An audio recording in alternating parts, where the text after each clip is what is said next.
Assalamualaikum warahmatullahi wabarakatuh. My name is Aditya Novia Pratama, and I'm here in this video. I'm going to giving you a tour guide about Tugu Pahlawan. So let me explain first. Tugu Pahlawan is a monument in Surabaya, Indonesia. It's the city's main symbol. As you can see, the symbol is right behind me. It's dedicated to the people who died during the Battle of Surabaya on 10 November 1945. So this battle was a significant event in the Indonesian National Revolution. The monument is over like 45 meters tall and topped with a trident. It is a powerful symbol of Indonesia's fight for independence. Okay, as you can see behind me, this is a sculpture. So this is the Japanese occupation. It was a really tough time for Indonesians. The Japanese military took over and there were food shortage and labor. Many Indonesians fought for independence during this time and it shaped the country's history. This sculpture appears to depict a scene from the Japanese occupation of Indonesia. The Japanese military is shown in the image and the writing on the wall is in Japanese. The Japanese occupation of Indonesia occurred during World War II when Japan invaded and seized control of the Dutch East Indies and now Indonesia. This period lasted from 1942 to 1945 and was significant time in Indonesian history. The occupation had a profound impact on the country and its people, leading to significant political, economic, and social changes. Okay, as you can see in front of you, this is Indonesia's first president Sukarno and the first vice president Muhammad Hatta. They jointly issued the proclamation in Indonesia of Indonesian independence on August 17, 1945. This marks the country's freedom from Dutch colonial rule. Sukarno was a key figure in the Indonesian nationalist movement and a leader of the fight for independence. And Hatta was a prominent statesman and intellectual who played a crucial role in shaping Indonesia's political and economic policies. The statue commemorates their leadership and contributions to the nation's founding, as you can see here. Okay, next up, as you can see, the writing on the pillars, it says Merdeka means freedom or independence in Indonesian. It's a shout out to the country's fight for freedom. And next writing is Rawe Rawe Rantas Malang Malang Putung, is an old Japanese saying that means something like no matter what gets in the way, it's gotta be destroyed. So it's about being determined and not giving up, which fits the spirit of the Surabaya fighters. Okay, here I'm standing before the Tugu Pahlawan in Surabaya, Indonesia. This is a 41-meter tall white obelisk dedicated to the fighters of the Battle of Surabaya on November 10, 1945. So, one of the first and fiercest clashes between Indonesian nationalists and returning Allied, mostly British, forces after World War II. Local youth and ex-soldiers joined together in defense of their newly proclaimed independence. Though ultimately outgunned, the defenders' courage galvanized national spirit across the fledgling republic and cemented November 10 as Heroes' Day in Indonesia. So this obelisk shape symbolizes the unbroken spirit of resistance soaring upward. It speaks to hope and determination.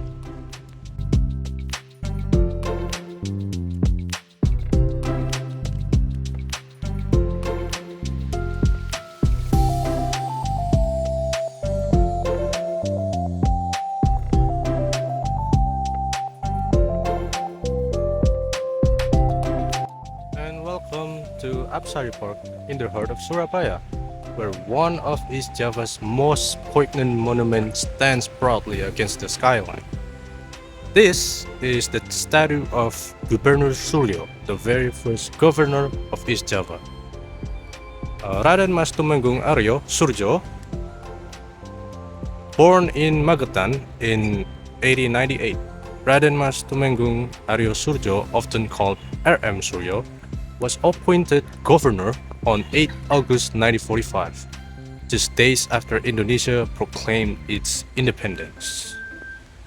As governor, Surjo worked to organize local administration, rallying both civil servants and pemuda or youth in defense of the new republic. On 9 November 1945, he delivered a stirring radio broadcast in Surabaya, declaring that East Java would rather fall to pieces than be recolonized. A line later inscribed on a plaque beneath the statue. Here we stand before the statue of Raden Doel Arnowo, Surabaya's mayor during one of its darkest and proudest moments, the Battle of Surabaya in 1945. As the city burned with resistance, he ensured essential services kept running, coordinated shelter and aid, and stood firm with the people of Surabaya. His calm leadership helped keep hope alive during those chaotic weeks.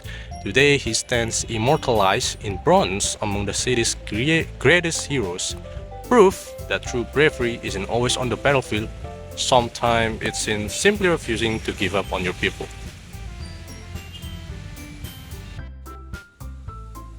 Okay, as you can see in front of me, this appears to be a Bung Tomo statue. I really admire him, and he's one of the greatest hero in my opinion. I really respect him so much. So Bung Tomo here was a fighter, was a freedom fighter, and one of the key leaders during the Battle of Surabaya in 1945. He's best remembered for his powerful radio speeches that ignited the spirit of resistance among Indonesian youth during the early days of independence. So what did he do actually?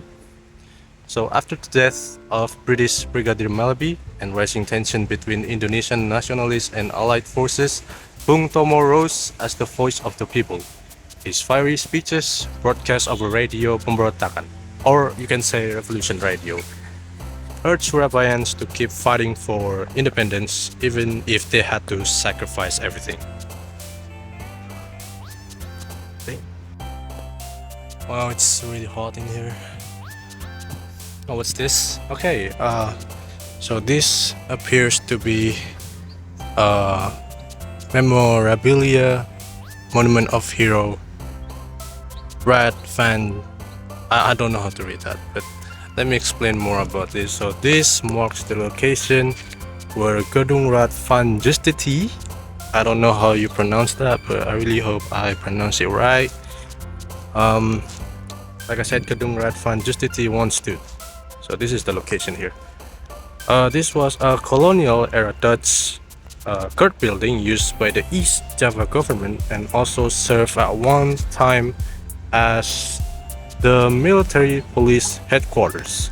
However, it was destroyed during the Battle of Surabaya in November 1945, a major clash between Indonesian fighters and British Dutch allied forces. The destruction of this building is symbolically significant. It represented the collapse of colonial authority and the rise of Indonesian resistance. The Battle of Surabaya is one of the most critical moments in Indonesia's struggle for independence.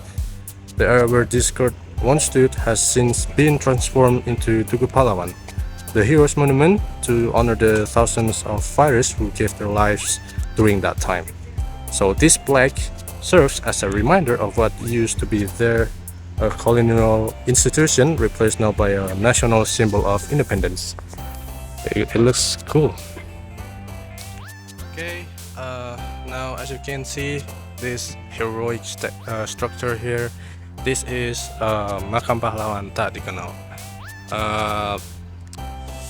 These brave souls fought not for fame or recognition, but for our nation's freedom. They are nameless in history books, but never forgotten in our hearts. The statue above shows the fire of resistance.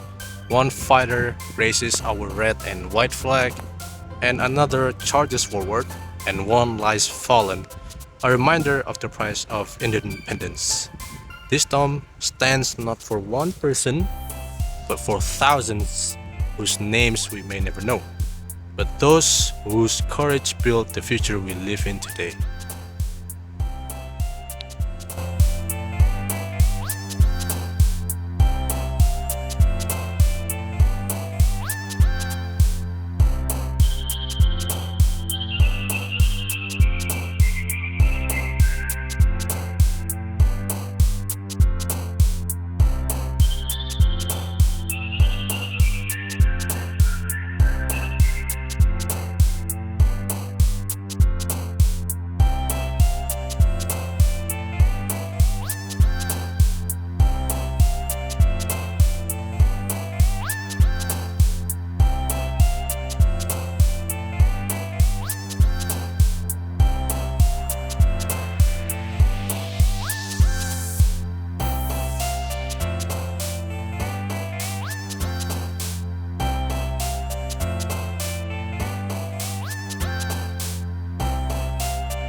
Okay, I think that's all for my tourism video.